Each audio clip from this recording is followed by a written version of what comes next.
Bismillahirrahmanirrahim. Assalamualaikum warahmatullahi wabarakatuh. Selamat pagi dan salam sejahtera untuk kita bersama. Apa kabar siswa-siswi SMP kelas 7? Bersama saya Ibu Rinda Murwani dalam kelas online PPKN. Pada kesempatan pagi ini kita akan belajar bab 6, daerah dalam kerangka Negara Kesatuan Republik Indonesia. Anak-anak sekalian, persiapkan diri kalian. Jangan lupa kita berdoa menurut agama dan keyakinan masing-masing. Semoga pembelajaran kita pagi hari ini membawa manfaat buat kita bersama.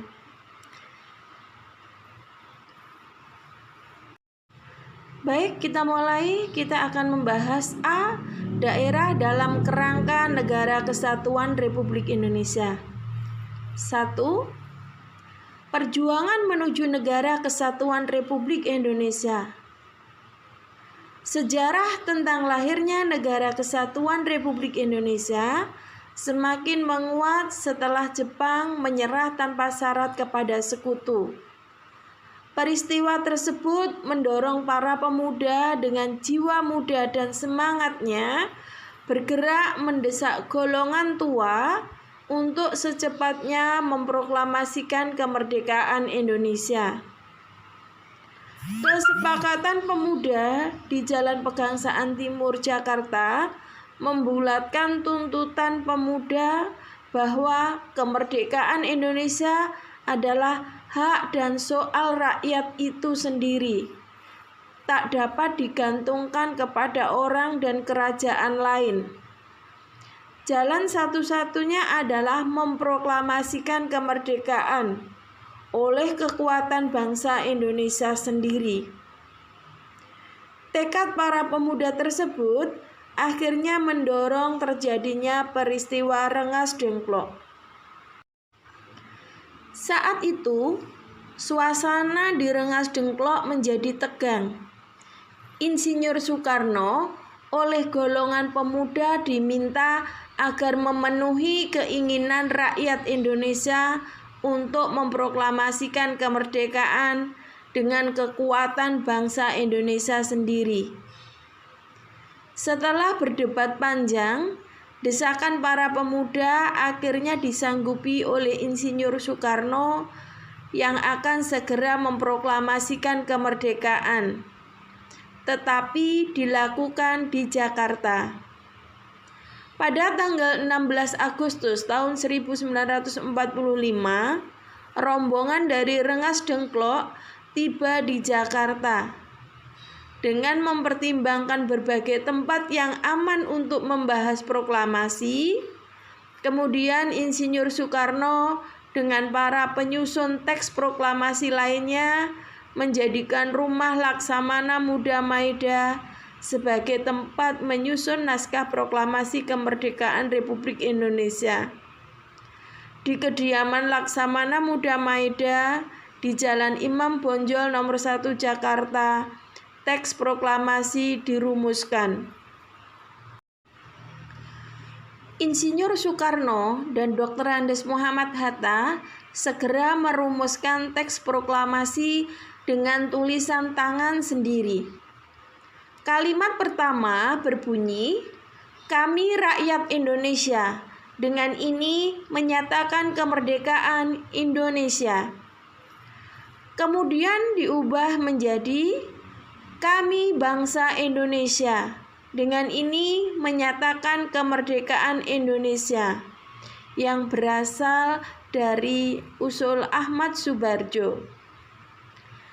Kalimat kedua oleh Soekarno berbunyi, "Hal-hal yang mengenai pemindahan kekuasaan dan lain-lain akan diselenggarakan dengan cara yang secermat-cermatnya serta dalam tempo yang sesingkat-singkatnya." Kedua kalimat itu kemudian digabung dan disempurnakan oleh Dr. Andes Muhammad Hatta sehingga berbunyi seperti teks proklamasi yang kita miliki sekarang. Insinyur Soekarno kemudian meminta semua yang hadir untuk menandatangani naskah proklamasi itu selaku wakil-wakil bangsa Indonesia.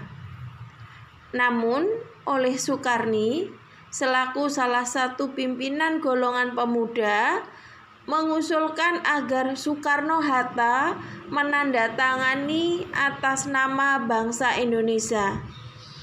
Selanjutnya, Insinyur Soekarno meminta Sayuti Melik untuk mengetik naskah tersebut dengan beberapa perubahan yang telah disetujui. Ada 3 perubahan redaksi atas teks proklamasi, yaitu kata tempuh diganti dengan kata tempo. Wakil bangsa Indonesia diganti dengan atas nama bangsa Indonesia.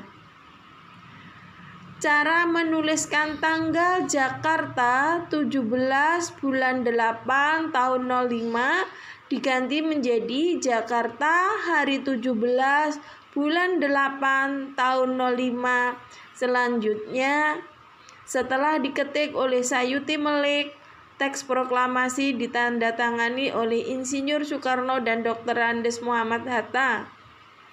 Pada tanggal 17 Agustus 1945, tepatnya hari Jumat pukul 10 waktu Indonesia Barat, di depan rumah Insinyur Soekarno, Jalan Pegangsaan Timur nomor 56 Jakarta, Insinyur Soekarno dengan didampingi oleh Dr. Andes Muhammad Hatta membacakan teks proklamasi dengan disaksikan lebih kurang ada 1.000 orang. Setelah teks proklamasi dibacakan, dikibarkanlah sangsaka merah putih oleh Suhud dan Latif Hindraningrat. Dan secara spontan peserta menyanyikan lagu Indonesia Raya. Sehingga sampai sekarang setiap pengibaran bendera dalam upacara bendera selalu diiringi dengan lagu kebangsaan Indonesia, yaitu Indonesia Raya. Berita proklamasi menyebar dengan cepat ke seluruh wilayah Indonesia, bahkan sampai ke luar negeri. Berita kemerdekaan Indonesia disebarkan oleh para pemuda dengan selebaran kertas ataupun tulisan tangan di berbagai tempat. Rakyat melakukan doa syukur atas kemerdekaan bangsa Indonesia. Teks proklamasi disusun secara singkat dan hanya terdiri atas 2 alinea. Kedalaman makna yang termuat dalam teks proklamasi menunjukkan kelebihan dan ketajaman pemikiran para pembuat naskah proklamasi pada waktu itu. Alinea pertama dari teks proklamasi berbunyi, "Kami bangsa Indonesia menyatakan dengan ini kemerdekaan Indonesia."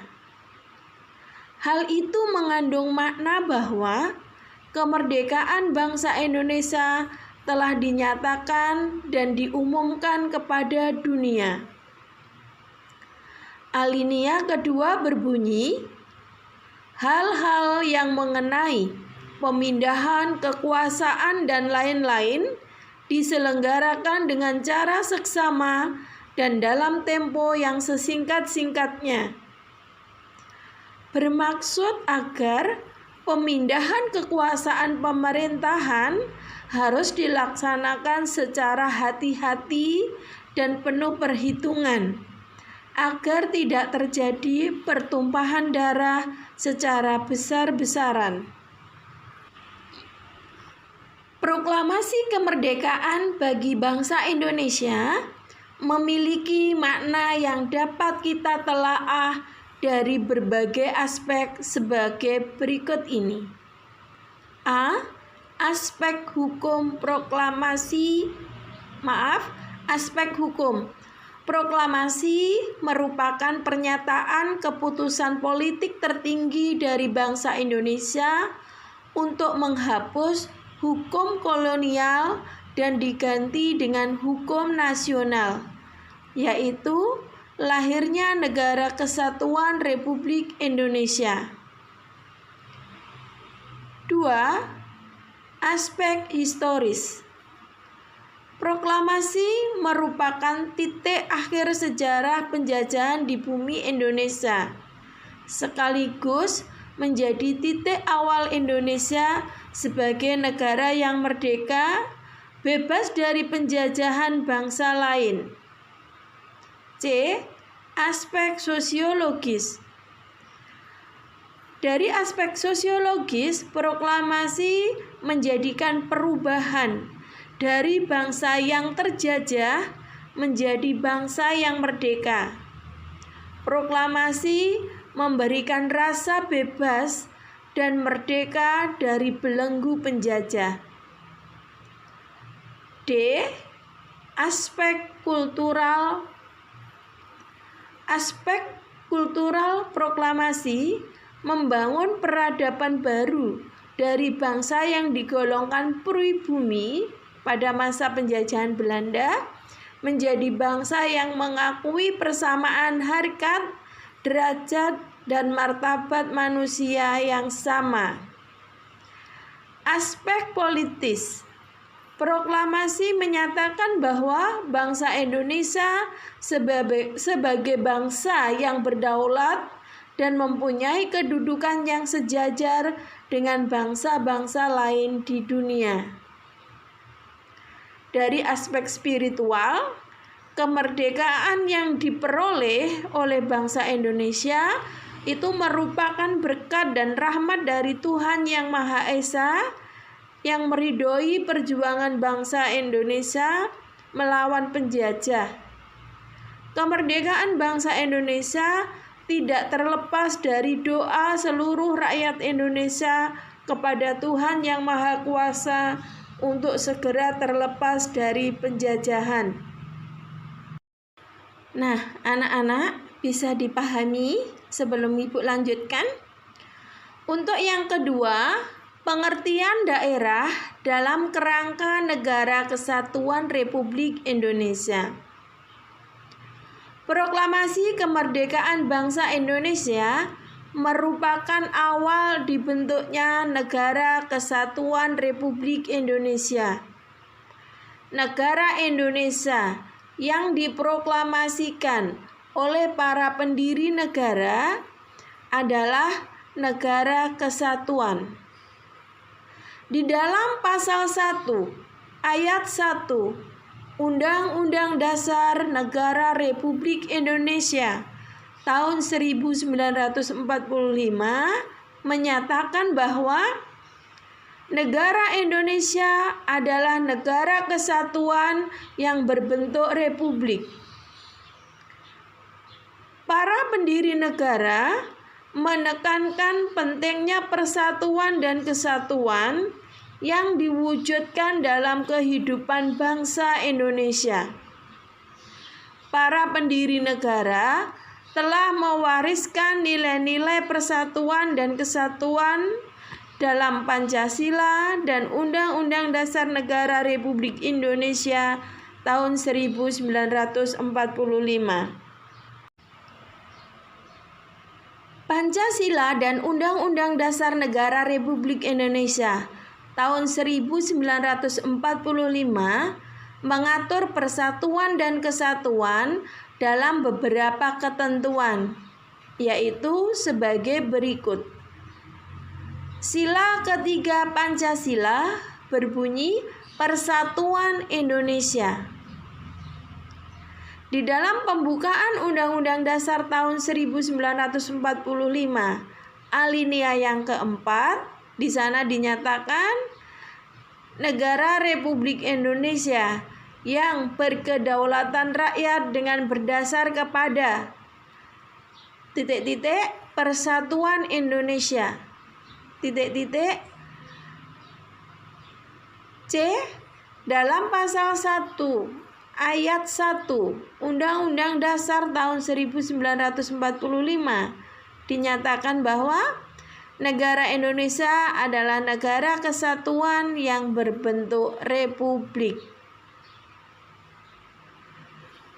Berdasarkan pemikiran dari dua orang tokoh pendiri negara, yaitu Muhammad Yamin dan Supomo, sebagai perancang Undang-Undang Dasar Negara Republik Indonesia tahun 1945, disimpulkan bahwa susunan daerah pembagiannya terdiri dari daerah besar, daerah-daerah istimewa, dan daerah-daerah kecil, desa ataupun sebutan lain, nagari, dusun, marga, huta, huria, gampong, munausah, ataupun yang lain. Pembagian susunan daerah itu tidak membuat negara Indonesia terpecah-pecah, akan tetapi tetap dalam satu ikatan, yaitu negara Indonesia. Konstitusi negara Indonesia juga secara tegas mengakui dan menghormati satuan-satuan pemerintahan daerah yang bersifat istimewa dan masyarakat hukum adat serta hak-hak tradisionalnya sepanjang masih hidup dan sesuai dengan perkembangan masyarakat dan prinsip negara kesatuan Republik Indonesia. Adapun yang dimaksud dengan masyarakat hukum adat adalah masyarakat hukum adat atau adat istiadat seperti desa, marga, nagari, gampong, huta, dan huria. Kesatuan-kesatuan masyarakat hukum yang telah disebutkan selain dihormati dan diakui dalam sistem pemerintahan negara Indonesia, juga mempunyai hak hidup yang sederajat dengan kesatuan pemerintahan lain seperti kabupaten, kota, dan provinsi. Hal ini dipertegas di dalam pasal 18B ayat 2 Undang-Undang Dasar Negara Republik Indonesia tahun 1945 yang berbunyi, negara mengakui dan menghormati kesatuan-kesatuan masyarakat hukum adat beserta hak-hak tradisionalnya sepanjang masih hidup dan sesuai dengan perkembangan masyarakat dan prinsip negara kesatuan Republik Indonesia. Dengan demikian, berdasarkan ketentuan pasal ini, negara mengakui dan menghormati hak-hak masyarakat hukum adat seperti desa, marga, nagari, gampong, huta, dan huria. Dalam perkembangannya, mengingat luasnya wilayah negara, urusan pemerintahan yang semakin kompleks, dan jumlah warga negara yang semakin banyak dan heterogen, maka dilaksanakan azas otonomi dan tugas pembantuan.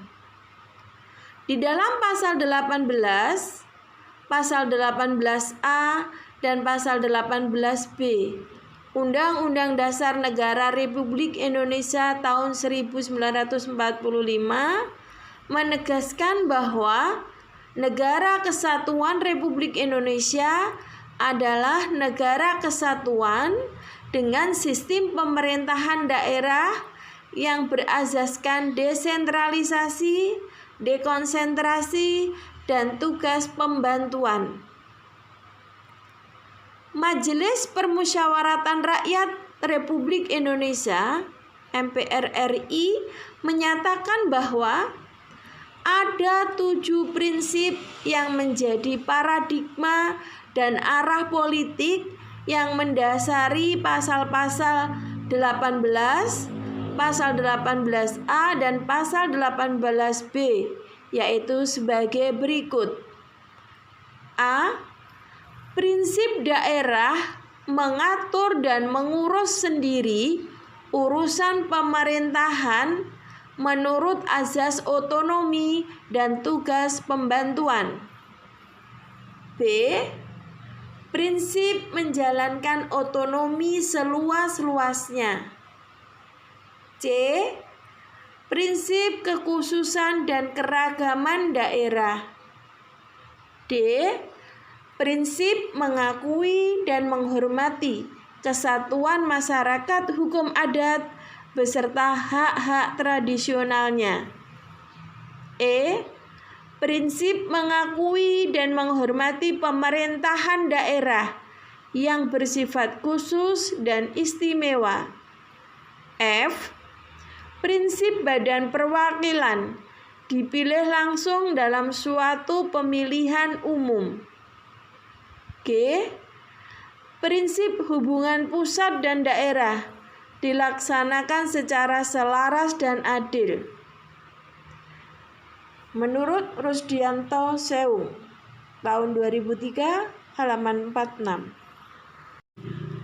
Penyelenggaraan pemerintahan daerah dalam Negara Kesatuan Republik Indonesia diatur dalam Undang-Undang Nomor 23 Tahun 2014 sebagaimana diubah dengan Undang-Undang Nomor 2 Tahun 2015 tentang pemerintahan daerah yang memuat tentang hubungan dan wewenang pemerintah pusat dan daerah, pembagian urusan pemerintahan, dan beberapa hal yang lain yang bertalian dengan otonomi daerah dalam kerangka Negara Kesatuan Republik Indonesia. Pemberian otonomi yang seluas-luasnya kepada daerah diharapkan untuk mempercepat terwujudnya kesejahteraan masyarakat melalui peningkatan pelayanan, pemberdayaan, dan peran serta masyarakat. Pemberian otonomi daerah ini dilaksanakan berdasarkan prinsip negara kesatuan, sehingga otonomi daerah merupakan subsistem dari negara kesatuan. Dalam negara kesatuan, kedaulatan hanya ada pada pemerintah pusat dan tidak ada pada daerah. Pemerintahan daerah dalam negara kesatuan merupakan satu kesatuan dengan pemerintahan nasional. Oleh karena itu, walaupun daerah diberi kewenangan otonomi yang seluas-luasnya, akan tetapi tanggung jawab akhir tetap berada di tangan pemerintah pusat. Bagaimana siswa-siswi? Masih bersemangat? Baik, kita lanjutkan yang bagian B. Peran daerah dalam kerangka Negara Kesatuan Republik Indonesia. Yang pertama adalah peran daerah dalam perjuangan kemerdekaan.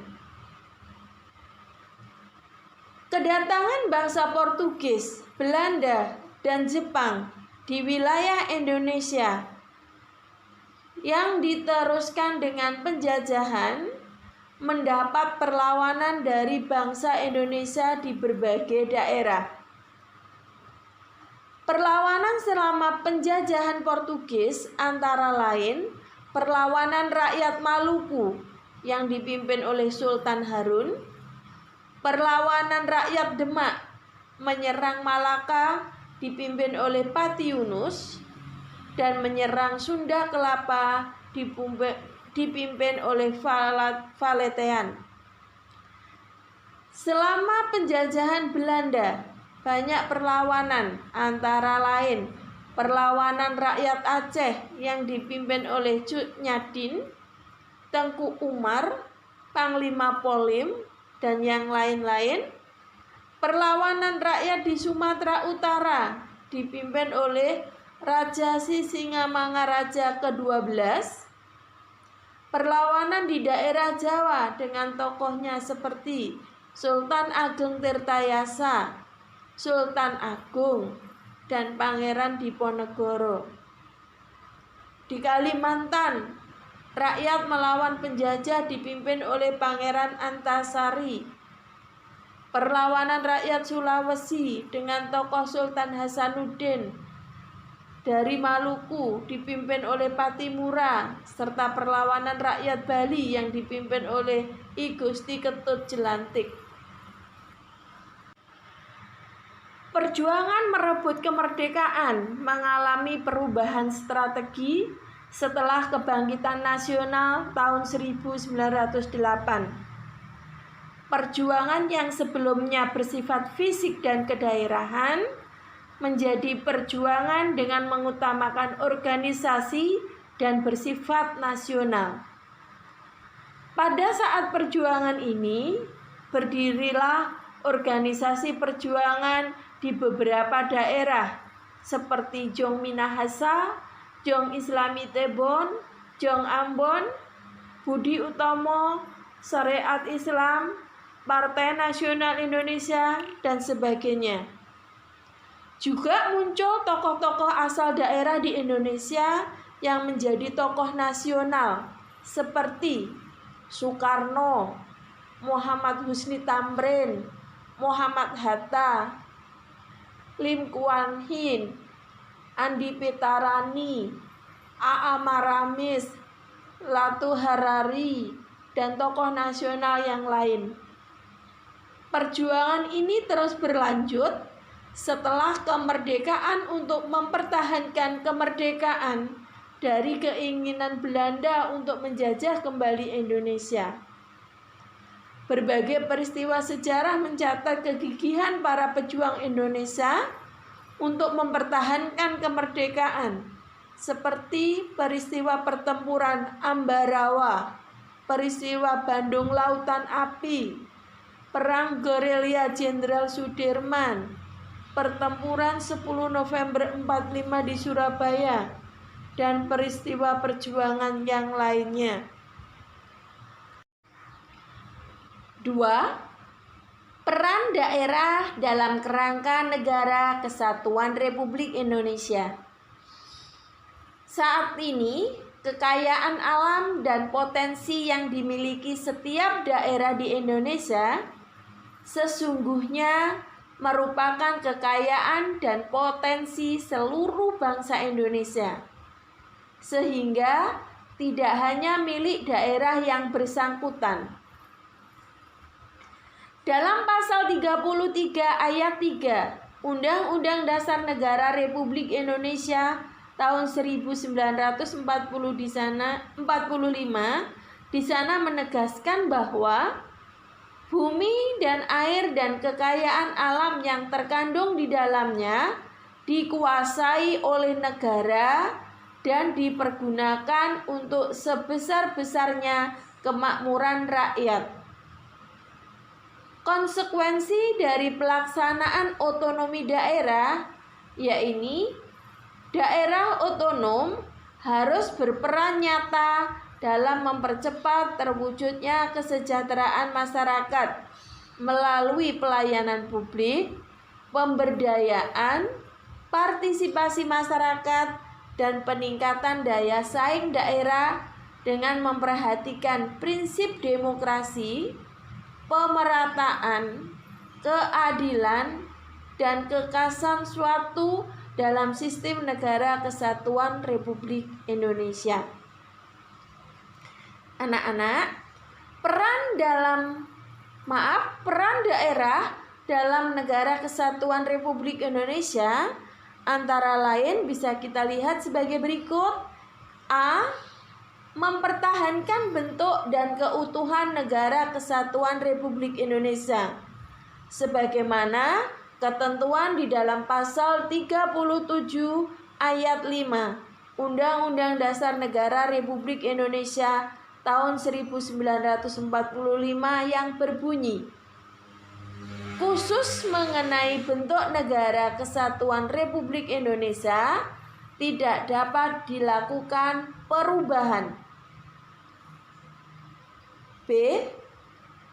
Meningkatkan kesejahteraan masyarakat dalam bidang kesehatan, pendidikan, dan pendapatan masyarakat. C. Memajukan bangsa melalui inovasi dan kreativitas dari aparatur sipil negara di daerah. D. Melaksanakan pembangunan nasional untuk meningkatkan pemerataan pendapatan masyarakat, kesempatan kerja, lapangan berusaha, kesempatan dan kualitas pelayanan publik, dan daya saing daerah. E. Mengembangkan kehidupan bermasyarakat, berbangsa, dan bernegara yang demokratis. Bagaimana siswa-siswi? Bisa kita lanjutkan. Untuk yang C, mempertahankan negara kesatuan Republik Indonesia. Proklamasi Kemerdekaan 17 Agustus 1945 menandai lahirnya negara bangsa Indonesia. Sejak saat itu, Indonesia menjadi negara yang berdaulat dan memiliki hak untuk menentukan nasib dan arah bangsanya sendiri. Bentuk negara yang dipilih oleh para pendiri bangsa adalah Negara Kesatuan Republik Indonesia. Dalam perjalanan sejarah, bangsa Indonesia pernah terjadi upaya untuk menggantikan bentuk negara. Misalnya, menggantikan bentuk negara kesatuan menjadi negara serikat. Hal ini terjadi pada tahun 1949 sampai dengan tahun 1950 dengan dibentuknya pemerintahan Republik Indonesia Serikat. Daerah juga memiliki peran yang penting dalam perjuangan untuk merebut dan mempertahankan kemerdekaan. Sejarah telah membuktikan bahwa tanpa peran rakyat di seluruh daerah, belum tentu tercapai perjuangan kemerdekaan bangsa. Sejarah perjuangan bangsa dan peran daerah dalam perjuangan berdirinya Negara Kesatuan Republik Indonesia mengandung nilai-nilai yang sangat penting yang dapat kita warisi sebagai generasi muda. Nilai-nilai tersebut adalah 1. Perjuangan melawan penjajah oleh daerah memiliki arah tujuan yang sama, yaitu kemerdekaan Indonesia. 2. Tokoh pejuang daerah merupakan tokoh pejuang bangsa Indonesia. 3. Persatuan dan kesatuan telah terbukti menjadi kekuatan bagi bangsa Indonesia dalam merebut dan mempertahankan kemerdekaan. 4. Bangsa Indonesia telah sepakat membentuk Negara Kesatuan Republik Indonesia sebagai pilihan yang tepat. 5. Mengutamakan kepentingan bangsa dan negara di atas kepentingan pribadi ataupun golongan. 6. Sikap rela berkorban demi kepentingan bangsa dan negara. Pemahaman peran daerah dalam kerangka Negara Kesatuan Republik Indonesia pada saat ini menunjukkan pentingnya kesadaran akan nilai-nilai seperti berikut ini. 1. Kemajuan daerah akan lebih cepat tercapai apabila bangsa Indonesia memiliki nilai persatuan dan kesatuan. 2. Kemakmuran bersama merupakan tujuan masyarakat Indonesia, bukan kemakmuran bagi perorangan atau kelompok atau daerah tertentu. 3. Kekayaan alam merupakan milik bersama seluruh rakyat Indonesia dan dipergunakan sebesar-besarnya bagi kemakmuran rakyat. 4. Pengembangan kemajuan dan kemakmuran daerah diarahkan pada kemajuan dan kemakmuran bagi seluruh rakyat Indonesia. 5. Setiap warga negara memiliki kedudukan yang sama tanpa membeda-bedakan asal daerah. Kebanggaan terhadap daerah masing-masing perlu untuk terus ditanamkan dan ditumbuh kembangkan dalam masyarakat. Kekhususan dan keragaman daerah tetap harus dipelihara, baik di bidang politik, ekonomi, sosial, dan budaya. Namun, dikembangkan sesuai dengan perkembangan masyarakat dan prinsip Negara Kesatuan Republik Indonesia. Hal ini mengandung makna kebanggaan dan kemandirian tidak mengakibatkan proses perpecahan bangsa dan negara. Kewenangan untuk mengurus urusan pemerintah sendiri tidak berarti tidak mentaati peraturan dari pemerintah pusat, apalagi mengarah pada pemisahan daerah dari negara kesatuan. Sikap etnosentrisme yang mengandung makna sikap yang menganggap budaya daerahnya sebagai budaya yang tertinggi secara berlebihan dan budaya daerah lain dianggap lebih rendah. Sikap ini di dalam kehidupan nampak antara lain sikap mengutamakan kelompok daerahnya, memilih pemimpin atas daerah asal daerahnya. Memilih pemimpin atas dasar asal daerah, memaksakan budaya daerah kepada orang lain, dan sebagainya. Kita lihat ada beberapa kerusuhan dalam masyarakat yang terkadang dapat dipengaruhi oleh faktor kedaerahan, seperti kerusuhan antar penonton sepak bola, antar warga dalam masyarakat, dan sebagainya. Oleh karena itu, sikap etnosentrisme yang sempit harus dihindari. Upaya bela negara dan pertahanan keamanan negara ditunjukkan untuk mempertahankan kedaulatan negara, keutuhan wilayah, dan keselamatan bangsa Indonesia dari ancaman dan gangguan terhadap keutuhan bangsa dan negara. Ancaman adalah setiap usaha dan kegiatan, baik dari dalam maupun luar negeri, yang dinilai membahayakan kedaulatan negara, keutuhan wilayah, dan keselamatan bangsa. Setiap warga negara tanpa terkecuali sesuai dengan kedudukannya masing-masing memiliki hak dan kewajiban untuk turut serta dalam upaya bela negara, pertahanan dan keamanan negara.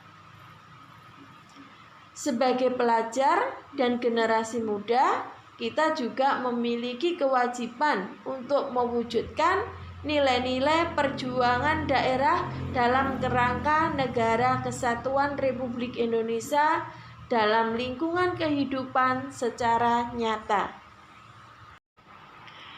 Demikian siswa-siswi sekalian, pembelajaran kita pada pagi hari ini. Banyaklah membaca, banyak belajar, banyak pengetahuan yang akan bermanfaat untuk kita di masa yang akan datang. Terima kasih. tetap jaga diri, hindari kerumunan, pakai masker, sering cuci tangan, dan selamat pagi. Assalamualaikum warahmatullahi wabarakatuh.